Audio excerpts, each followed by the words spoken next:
조국의 이렇게 말씀을 강을 드리겠습니다. 얘기하기보다 경제 민생의 강도 있지만은 국민의힘이 그렇게 조국의 강으로 공격을 하시면은 국민의힘은 청년의 강은 건넜나, 더 나아가서 탄핵의 강은 건너셨냐, 그리고 과거 독재자들에 대해서 전두환 씨의 사망에서도 가서 방문을 할 것이냐 안 할 것이냐, 그것으로도 당내에서 여러 가지 갈등이 있었는데 그 과거 역사의 강은 건넜나, 이렇게 물어보고 싶습니다.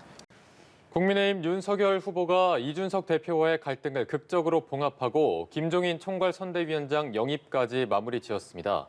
민주당 이재명 대선 후보는 어제에 이어서 오늘도 이른바 메타버스를 타고 호남 민심 공략에 나섭니다. 네, 최지은 이재명 선대위 대변인, 신인규 국민의힘 상근 부대변인과 함께합니다. 어서 오십시오. 안녕하십니까? 안녕하세요. 네. 어제 있었던 국민의힘 얘기 먼저 좀 나눠보도록 하겠습니다. 어제 저녁에 울산으로 윤석열 후보가 승용차를 타고 직접 갔고 이준석 대표를 극적으로 만나서 또 화해까지 만들어냈습니다. 어제 만남 어떻게 보셨습니까? 예, 어제 많은 국민들께서 지금 정권 교체를 바라고 계시고요. 이번 한 주 동안 가슴을 좀 졸이셨던 분들도 분명히 많이 계셨을 겁니다. 저도 당 내에서 그런 국민분들의 염려를 많이 청취하고 있었고요. 그러나 이제 어제 극적인 합의를 이끌어냈는데 어제 돋보였던 것은 윤석열 후보의 정말 통 큰 결정과 그런 정치력, 리더십이 굉장히 돋보였고요. 또 이준석 대표의 정말 당을 향한 애정과 그런 뜨거운 열정 같은 걸 좀 어제 느낄 수 있었고요. 그리고 김기현 대표께서 또 막후에서 여러 가지 조종자 역할을 크게 해주셨다는 평가를 합니다. 그리고 홍준표 후보께서도 전날 이제 윤석열 후보를 만나셔서 또 여러 가지 조언을 해주셨다고 합니다. 그래서 이런 부분들까지도 정말 우리가 모두가 하나 되는 모습을 어제 보여드렸고요. 사실은 갈등으로 비춰진 데에는 사실 그 내막에는 선거 전략에 대한 이견이 있었다고 저는 봅니다. 그래서 저희는 이제 지난주 내내 여러 가지 선거 전략으로서 이기기 위해서는 아무래도 이제 김종인 비대위원장 그리고 오세훈 시장의 선거 승리, 그리고 이준석 당대표의 당선과 같은 이런 보수의 새로운 모습을 보여주는 것만이 소구력이 있다. 저희는 이렇게 평가를 했기 때문에 이제 이런 부분에 대해서 윤석열 후보는 적극적으로 이제 수용하는 모습으로서 국민 여러분들께 좋은 모습을 보여주셨다고 생각합니다. 네, 민주당도 어제 또 회동을 주의 깊게 보셨을 것 같은데 전반적으로 좀 어떻게 보셨습니까? 아무래도 윤석열 후보 같은 경우에는 지금 지지율이 이재명 후보에게 많이 추격당하고 있었고, 또 심지어는 몇몇 여론조사에서는 추월당했다, 이런 것도 있기 때문에 좀 위기감을 느낀 것 같고요. 윤석열 후보 혼자서로는 청년층도 그렇고 중도층이나 여러 계층의 확장성이 없다, 아마 이런 것을 본인도 좀 인지를 하고 이준석 대표랑 당연히 당대표가 해야 되는 역할인데 그동안 역할을 주지 않은 것에 대한 좀 반성을 하지 않았나, 이렇게 보입니다. 예. 그리고 이제 그동안 당대표 패싱 논란이라든지 또 당무 우선권에 대한 해석에 대해서도 좀 여러 가지 합의를 봤다라고 전해지고 있는데요. 무엇보다도 이준석 대표가 강조를 했던 윤석열 캠프 핵심 관계자에 대한 인사 조치, 이 부분은 논의가 된 겁니까? 이제 어떤 특정 인사에 대해서는 지금 익명 관계자로 나와 있기 때문에 누군지는 밖에서 알 수는 없습니다. 그러나 이제 분명히 그런 얘기들을 나눴으리라고 짐작은 됩니다. 이준석 대표는 계속 윤석열 후보가 누군지 알고 있을 것이다라고 좀 압박을 했거든요. 예, 그래서 이제 그런 인사에 관한 문제도 저도 굉장히 중요한 부분이라고 생각이 들어서요. 이제 앞으로 선대위가 꾸려지면 이제 그 안에서 여러 가지 역할 분명히 조정이 있을 거라고 생각을 하고요. 이 당무선권이라는 것이 저희 당원에 규정돼 있습니다. 그래서 대통령 선거 후보자가 선출이 되고 나면 그 선거 때까지는 당무에 대해서 선거 전략과 관련된 부분은 이제 총괄적인 책임을 지도록 이제 이렇게 되어 있는 규정인데요. 그 규정을 과도하게 해석하게 되면은 당대표는 아무 일도 하지 말아라, 이런 얘기까지 나오는 것이고, 그거는 청년 세대들이 받아들일 수가 없는 주장입니다. 그리고 당대표를 인정하지 않는 듯한 굉장히 이건 반민주적인 행태로 보일 수 있기 때문에 조심해야 되는 것이고요.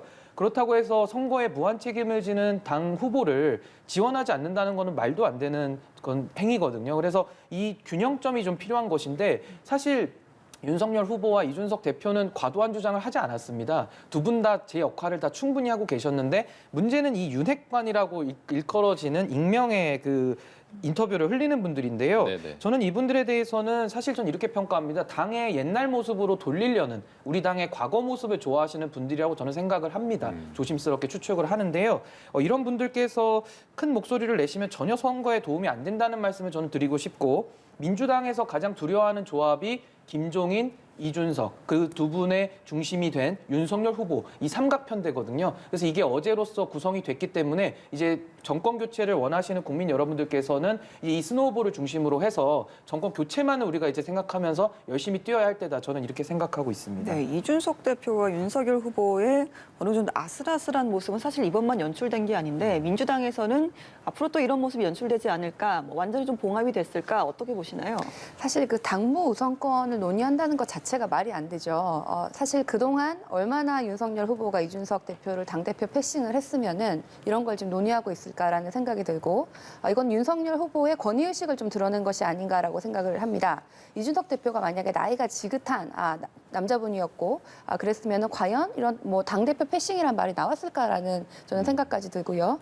사실 이거는 민주당하고 굉장히 비유가 됩니다. 민주당 같은 경우에도 지금 이재명의 민주당이다라고 한 다음에 후보가 좀 당을 장악하는 모습을 보여주고 있는데 그럼에도 불구하고 뭐 사무총장이나 여러 주요 당직자들이 사퇴를 했지만 그럼에도 불구하고 상임선대위원장으로서 송영길 대표의 그 원탑 체제는 여전히 흔들리지 않습니다. 그런데 이준석 대표가 당 대표인데 선출된 당 대표인데 마치 홍보 미디어만 맞는 것도 너무 당연하게 생각하는 이것도 굉장히 이상해 보입니다.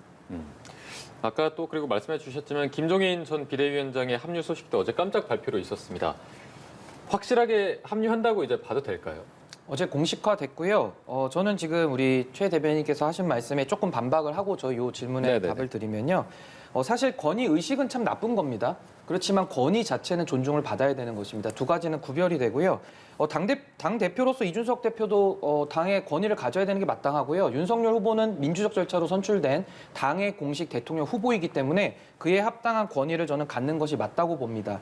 그러나 다만 이재명의 민주당과 같이 어떤 특정 인물을 또 앞에 내세워서 마치 사당화가 되는 것처럼 하는 모습은 민주정당의 모습이 아니라는 것을 저는 지적을 하고 싶고요. 어제 이준석 대표가 인터뷰에 나와서 말씀을 했는데 굉장히 회자가 됐던 말이 있습니다. 당대표는 당 후보의 부하가 아닙니다. 민주적 정당의 정상적인 모습이고요. 우리가 그동안 이런 모습을 민주적이지 않은 정당들의 행태들로 운영이 되오다 보니까 이제 과거의 모습이 익숙해서 그런 것이지 이거는 민주주의에서 합당한 이거는 그 말이라고 할 수 있거든요. 그래서 당대표는 당 후보의 부하가 아닙니다. 그러니까 이재명의 민주당 이런 식의 워딩은 굉장히 민주주의를 위협한다는 것이고요. 그 김종인 그 총괄선대위원장 관련해서 말씀을 조금 드리면 이제 선대위가 조직이 된 겁니다. 그래서 김종인 총괄 상임선대위원장을 중심으로 해서 이제 선대위 조직은 이준석 상임선대위원장과 김병준 상임선대위원장 두 분이 지금 현재 계시는 것이고요.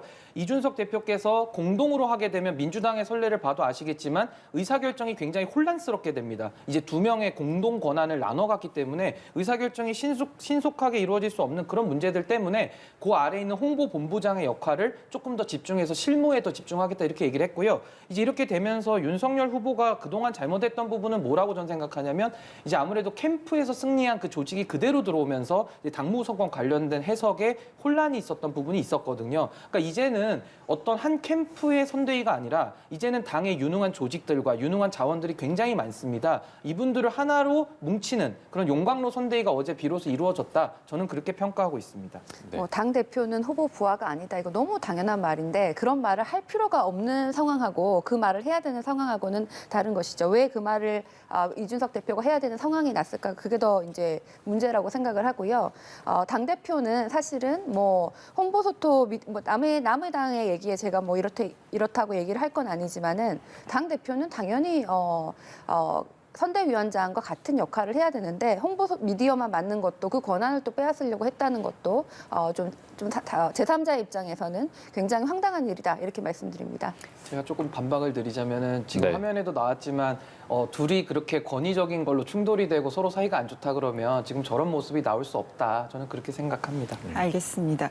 자, 윤 후보와 이 대표 또 김종인 전 위원장까지 이제 본격적인 선대위 체제로 돌입을 할 것으로 예상이 되는데 그동안 지지율이 조금 또 주춤하기도 했거든요. 윤석열 후보. 앞으로는 좀 안정권으로 돌아설 수 있겠습니까?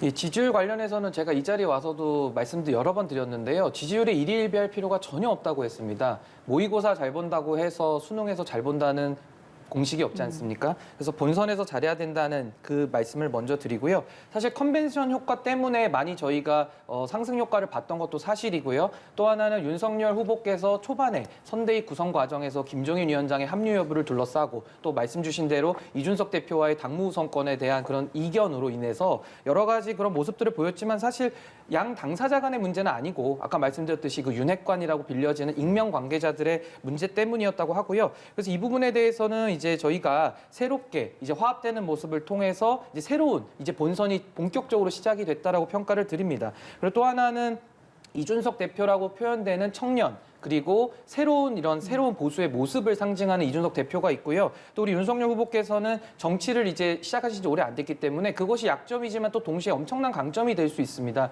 그래서 문재인 정부에 대해서 이제 강한 목소리를 내셨던 그 정권 교체 열망을 완전히 수용할 수 있는 환상의 조합이기 때문에 저는 이준석, 윤석열의 필승 조합이 이제 비로소 출격이 됐다. 저는 이렇게 말씀드리고 있습니다. 필승 조합이다라고 하셨는데 아까 잠깐 말씀하셨지만 요 근래 여론조사에서는 정말 박빙의 모습을 보였거든요. 민주당에서는 어떻게 바라보시나요? 뭐 지지율이라는 것은 엎치락 뒤치락 할 수 있는 것인데 사실 지금 상대당 같은 경우에 이준석 후보 같은 경우에는 변화, 쇄신 이런 청년 정치 여러 가지 상징적인 의미가 있고 긍정적으로 보입니다. 그런데 김종인 전 비대위원장 같은 경우에는 전두환 대통령 때도 정치 영역에 계셨던 분이죠.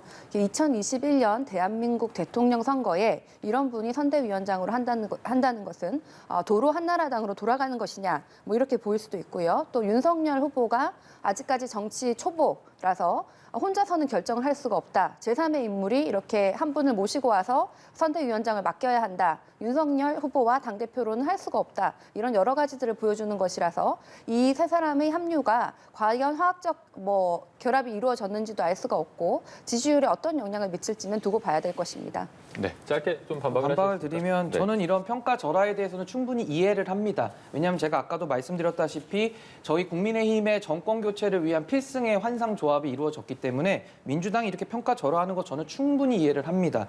그러나 저는 지금 말씀하신 거에 전혀 동의를 할 수 없는 것은요. 김종인 위원장을 그렇게 평가 절하한다고 한다면 2016년도에 민주당에서는 비대위원장이라는 전권을 부여하는데 그거 하신 분이 문재인 대통령입니다. 문재인 대통령이 당대표 시절에 찾아가서 전권을 부여했고 그때 당시 총선 승리를 거뒀거든요. 민주당이요. 그럼 민주당은 이제 와서 이거를 50 인사하고 도로 한나라당이라고 한다면은 민주당은 그럼 2016년도에 50이면서 동시에 도로 한나라당이었던 것인지 저는 그 부분에 대해서 반문을 하고 싶습니다. 민주당은 2016년하고 지금 달라서 지금도 많이 반성할 부분도 많지만은 조금씩 나아지고 있는 모습을 보이고 있고요.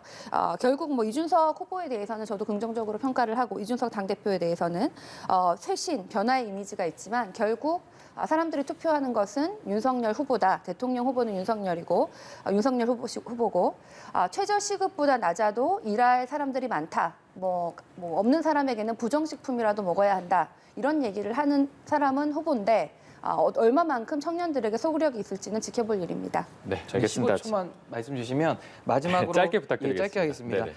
제가 대통령이 되면요 임명할 수 있는 자리가 7,000개가 됩니다. 결국 이재명이라는 윤석열이라는 한 개인이 정권을 창출하는 것이 아니고 당이 창출하는 것이다. 저는 그렇게 답변을 드리겠습니다. 네, 알겠습니다. 자, 이번엔 저희가 민주당 얘기로 좀 넘어가 보도록 하겠습니다. 이재명 후보의 메타버스가 지난주에는 광주, 전남을 찾았고 이번 주에는 전북을 찾았습니다. 아무래도 2주 동안 호남 민심에 공을 들이고 있는데 좀 텃밭을 다져놓겠다 이렇게 보면 될까요? 텃밭을 다져놓다고 볼 수도 있고 또 호남은 민주당이 굉장히 중요한 지역인 건 맞습니다. 그런데 사실 이 메타버스는 부산에서 시작했습니다. 부울경에서 제일 먼저 시작을 했고 전국 각지를 돌면서 매주에 2, 3일씩 어떨 때는 3, 4일씩 후보자가 지역에 있어서 이것은 뭐 큰 행사를 하거나 뭐 이렇게 사진에 많이 나오는 건 아니지만은 시민들을 만나고 청년들의 목소리를 경청하는 정말 민생 행보인 것이죠. 그래서 지금은 호남에 계시지만 전국을 다 돌고 있고 부산에서 부울경에서 시작했다 이 말씀을 드립니다. 알겠습니다. 어제 이제 전북을 방문한 자리에서는 이제 전북 출신의 정세균 전 총리가 동행을 하면서 지원에 좀 나섰습니다. 사실 호남 민심을 잡으려면 이낙연 전 대표의 도움도 분명히 좀 필요해 보이는데 이 부분은 좀 합의가 된 부분이 있습니까? 당내에서? 네, 뭐 어제 정세균 전 총리와의 그 후보자님과의 모습이 굉장히 보기가 좋았고요.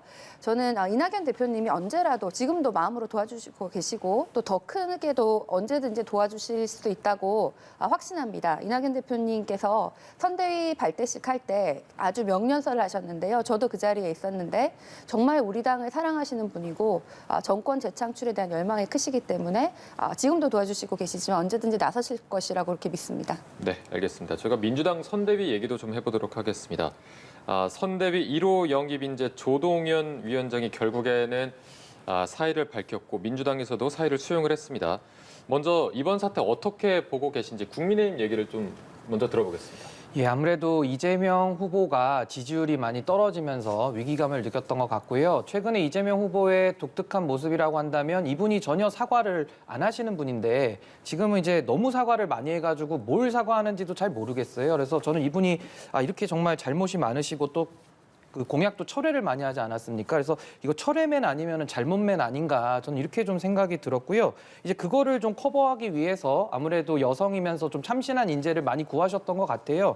근데 이번에 인사 참사가 났던 것이 김윤희 대표라는 분, 이제 이분도 이제 자리 사냥꾼이라고 제가 부르는데 이제 자리 사냥하시던 분을 이제 픽업을 해 가셨고 이번에 조동현 씨 같은 경우는 그 개인적인 그런 혼외자 논란 때문에 이제 본인이 사퇴를 하는 걸로 했습니다. 전 이분에 대해서 너무 지나치게 사생활에 대해서 인신공격적으로 가는 부분에 대해서 저는 분명히 경고의 메시지를 저희 국민의 입장에서도 보내고요. 그건 잘못된 것입니다. 다만 이제 칭찬하고 싶은 것은 아까 말씀하신 대로 이재명 후보가 메타버스를 타면서 보도는 안 될지라도 국민의 민심을 청취하기 위해서 돌아다니는 것 전 높이 평가하고요. 그 방식에 대해서만 그리고 뭐 김영희 PD 같은 저도 어렸을 때 뭐 쌀집 아저씨라고 좋게 봤던 분들 이런 분들 영입하신 거는 저는 큰 성과라고 봅니다. 그러나 이재명 후보는 본질적으로 여러 가지 저희가 자질 검증 문제도 얘기하고 있지만 철회맨과 잘못맨에 대해서는 조금 더 반성을 진정성 있게 하셔야 된다 이렇게 평가드리고 싶습니다. 네, 지금 뭐 전반적으로 평가를 해주셨는데 일단 이재명 후보는 모두 본인의 책임이다 이런 입장이죠. 네, 뭐 말씀 잘 하신 것 같고 아주 적절한 말씀이신 것 같습니다. 뭐 어떤 일이 있었던지 간에 민주당에서 모셔온 분인데 이렇게 거의 뭐 개인의 한 사람의 명예살인이다시피 한 과도한 공격을 당하고 이렇게 사퇴를 하셨기 때문에 당으로서는 죄송한 마음이 들고 후보자께서 적절하게 모든 것이 내 책임이다라고 말하신 건 적절하다고 생각을 합니다. 다만 이분이 상임 선대위원장으로 우리가 영입을 했는데 선대위원장을 이 사람이 잘할 수 있냐라는 걸 묻는 것과 이분이 10여 년 전에 뭐 어떤 사생활에 문제가 있었느냐를 묻는 건 좀 다른 영역인데 아무리 정치가 이렇게 여야가 싸우는 곳이라고 해도 좀 그 선을 넘어가지고 과도한 공격에 대해서는 정말 용납할 수가 없다. 민주당의 입장에서도 상대 당의 뭐 정치인의 사생활 이런 영역은 어느 정도 금기가 있고 좀 지켜야 될 선이 있다 이렇게 생각하고 있었는데 이번에 뭐 일부 유튜버에 대해서는 이 조동현 위원장의 뭐 아이들의 이름까지 공개를 한다든지 아이들의 사진까지 공개한다든지 이런 것은 우리가 용납을 할 수가 없다고 생각을 합니다. 근데 보다 근본적으로는 저는 우리 정치가 이렇게 선거하기 전에 깜짝 영입을 하는 것이 과연 계속해야 되나 이런 의문도 듭니다. 과연 선진민주주의 국가에서 이런 경우가 어느 정도나 있는지도 잘 모르겠고 저 역시도 작년 초에 영입이 된 경우인데 영입이 된 다음에 이렇게 낙선을 하면은 저와 같이 낙선을 하면은 뭐 알아서 살아야 되는 상황입니다. 그래서 이 영입이 뭐 엄청난 그런 건 아니지만 그럼에도 불구하고 저보다 훨씬 더 고생을 하신 뭐 10년 이상 당에서 헌신하신 그런 청년들이나 그런 분들도 많이 계신데 우리가 이런 깜짝 영입보다는 당에서 좀 키우고 발굴하고 이런 것을 좀 더 장기적으로 해야지 이거는 뭐 여당뿐만 아니라 여야 우리 정치가 바뀌어야 되는 것이고요. 그런 면에서 이번에 민주당 같은 경우에는 청년 선대위에 많은 청년들을 실제로 이제 지역에 있는 청년들을 포함해서 여러분을 이렇게 넣은 것은 한 명의 스타를 키우는 것이 아니라 그 세력 그 세대를 키운다는 점에서 저는 잘했다고 생각합니다. 예. 저는 한 가지만 제가 추가돼서 연결해서 드리고 싶은 말씀은 우리 이런 최지은 대변인 같이 이렇게 검증되신 분들이 저는 중용돼야 된다고 저는 생각을 합니다. 그런 면에서 이번에 조금 제가 아쉬웠던 부분은 저희 여의도 방식의 그런 인재 수혈 방식이 아예 바뀌어야 되는데 저희 국민의힘에서 나는 국대다를 했지 않습니까? 그러니까 이런 식의 좀 공개 경쟁적인 국민들이 평가할 수 있는 이런 인사 시스템이 나와야 된다고 보고요. 이번에 민주당에서 고3의 남진희 위원장을 광주에서 선대위원장으로 했습니다. 물론 저도 젊은 뉴스들이 올라오는 건 정말 동의합니다만은 이런 식의 발탁식으로 하는 것은 저는 조금은 저희 당과는 구별되는 모습이 아닌가. 그 민주당도 이런 모습은 옆당의 모습이지만 적극적으로 좀 차용해서 해야 된다고 저는 보고요. 이번에 이 문제에서의 핵심은 이겁니다. 저도 과도한 유튜버들의 공격 이런 거 저도 동의하지 않고 그거는 비판받아야 마땅한 것입니다. 그러나 이번에 안민석 의원 같은 경우도 이 의혹을 딱 저희가 제기가 어디선가 됐을 때 사실관계를 확인조차 안 한 채 무조건 고소고발하겠다. 이거는 허위 사실이다. 이런 식으로 나오는 것은 그건 조금 신중치 못하지 않았는가. 저는 그런 말씀을 꼭 드리고 싶습니다. 알겠습니다. 인재 영입 방식 자체에 대한 또 자성의 목소리까지 좀 들어봤는데요. 이 부분 좀 여쭤보겠습니다. 이재명 후보가 조국 전 장관 사태에 대해서 사과한 것을 두고 또 좀 시끄러웠습니다. 하루 종일. 윤 후보는 물론이고 추미애 전 장관도 인간 존엄을 짓밟는 것이다라고 좀 강하게 비난을 했는데 아무래도 이재명 후보 입장에서는 중도 확장을 위한 수였는데 당 내부에서 지금 어떻게 보고 계시는지요? 이재명 후보는 집권 여당의 대선 후보지 않습니까? 그래서 여러 강물이 나중에 바다에서 합쳐지듯이 다양한 국민들의 의견을 듣고 또 우리 당 내에서도 다양한 의견들을 안고 갈 수밖에 없는 것이죠. 그래서 후보로서는 그런 여러 가지 고려를 하셔서 이렇게 사과를 하신 것 같고 다만 우리가 조국 사태를 지금 오늘도 얘기를 하고 있는 것이 적절한가라는 것에 대한 의문은 있습니다. 제가 작년 초에 정치에 입문하기 전에 조국 사태가 있었고 그 이후에 더불어민주당은 총선에서 크게 이기고 재보궐선거에서 크게 졌는데 그 조국 사태 외에도 여러 가지 변수가 굉장히 많고 사실 더 중요한 것은 경제나 민생인데 우리가 조국의 강을 얘기를 하고 있는데 경제의 강, 민생의 강을 얘기를 해야 되는 것이 아닌가. 그래서 이 부분이 지금 아직까지도 너무 언론에서 과다하게 얘기되고 있다는 생각이 들고 이런 얘기보다는 윤석열 후보 그리고 이재명 후보 그리고 우리 선대위 윤석열 후보 측의 선대위 정책 토론으로 제대로 한번 붙어봤으면 좋겠습니다. 예, 국민의힘 목소리 좀 들어볼까요? 저도 이게 뭐 조국의 강이라는 게 사실 못 넘은 데에는 아직도 민주당 내부에 이견이 있기 때문에 조국의 강을 저희가 못 건넌 게 아니라 지금 민주당이 안 건너고 있기 때문에 이런 논란이 계속 시작이 되는 것이라고 보고요. 이게 사실은 말뿐인 사과로 비춰지기 때문에 아까 제가 서두에 말씀드렸다시피 그런 부분을 저희는 문제 제기를 하는 겁니다. 그러니까 진정성이라고 하려면 지금 조국의 강에는 추미애라고 하는 거대한 물고기가 살고 있습니다. 아직도 거기서 서식하면서 자신의 그런 그 권위를 누리고 계시는 건데요. 이 사과가 진정성이 있다고 해서 그런 공정과 상식을 세우겠다라고 한다면은요. 이재명 후보께서 말로만 사과할 것이 아니라 추미애 공동선대위원장이실 텐데 그분에 대한 인사 조치를 하시면 됩니다. 그런 식으로 해서 이런 부적절한 단어들이 못 나오도록 하셔야 저희가 그래도 조국이라는 아픔을 겪었지만 이 세력도 다시 거듭나는구나 이렇게 국민들이 신뢰를 보낼 수 있지 말로는 후보는 사과하고 다니고 선대위원장이신 분은 뒤에서 지금 조국의 강에서 물고기 사냥하고 계시고 이렇게 가서는 국민들이 큰 신뢰를 보내기 어렵다. 조국의 강을 얘기하기보다 경제 민생의 강도 있지만은 국민의힘이 그렇게 조국의 강으로 공격을 하시면은 국민의힘은 청년의 강은 건넜나 더 나아가서 탄핵의 강은 건너셨냐 그리고 과거 독재자들에 대해서 전두환 씨의 사망에서도 가서 방문을 할 것이냐 안 할 것이냐 그것으로도 당내에서 여러 가지 갈등이 있었는데 그 과거 역사의 강은 건넌다 이렇게 물어보고 싶습니다. 제 페이스북에 와서 제 글만 보셔도요. 제가 공당의 대변인인데 제가 다 이미 그 강을 건넌 발언들을 무수하게 많이 했고요. 어제 저희가 선대위 이제 최종적으로 봉합이 됐지 않습니까? 네. 지금부터 우리 최 대변인께서 말씀하신 가치와 철학, 비전에 대해서 저희는 다 붙을 준비가 되어 있다. 이미 끝나 있다. 이렇게 말씀드리겠습니다. 네, 알겠습니다. 오늘 말씀은 저희가 여기까지 들어보도록 하겠습니다. 지금까지 최지은 이재명 선대위 대변인, 신인규 국민의힘 상근 부대변인 두 분과 함께했습니다. 고맙습니다. 고맙습니다. 고맙습니다.